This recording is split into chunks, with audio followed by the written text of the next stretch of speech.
আপনার ছেলেকে আমার পছন্দ না, আপনারা এখন আসতে পারেন। কিন্তু মা। মা চলো। দাঁড়ান আপনারা দাঁড়ান। এই রীতি, তোর কি মাথা খারাপ হয়ে গেছে? এত সুন্দর একটা বিল প্রস্তাব এসছে আর তুই রাজি হসি নে? ছেলেটা কোথায় দেখতে খারাপ? চাচা ছেড়ে দে, ও যখন পছন্দই না ওকে আর জোর করেন না। চলো মা। মা গাড়ির চাবিটি মনে ফেলে তুই চলে এসছি, তুমি একটু দাঁড়াও, আমি গেলে আসছি।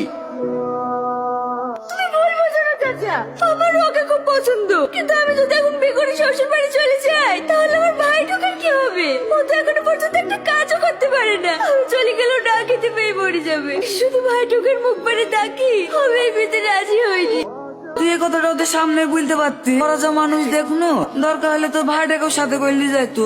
পরের ছেলে চাচা, একদিন দেখবে, দুদিন দেখবে, 3 দিনের বেলাকে ঠিক চোখের বিষয় যাবে। কিন্তু তুই কি আর এত ভালো সম্বন্ধ পাবি? কি বলো চাচা, আমাদের কপালে তো মদ করবা 2 ছেলের বাপ ছাড়া আর কিছুই জুটবে না। এত ভালো ছেলের বউ হওয়া আমার ভাগ্যে নাই। তুই যা ভালো বুঝিস তাই কর। আসছি। কি হলো বাপ তুমি? ওই চাবিটা নিতে ভুলে গেছিলাম চাচা। ও এই রীতি, চাবিটা কোথায় পড়ে আছে ডাক দিনে?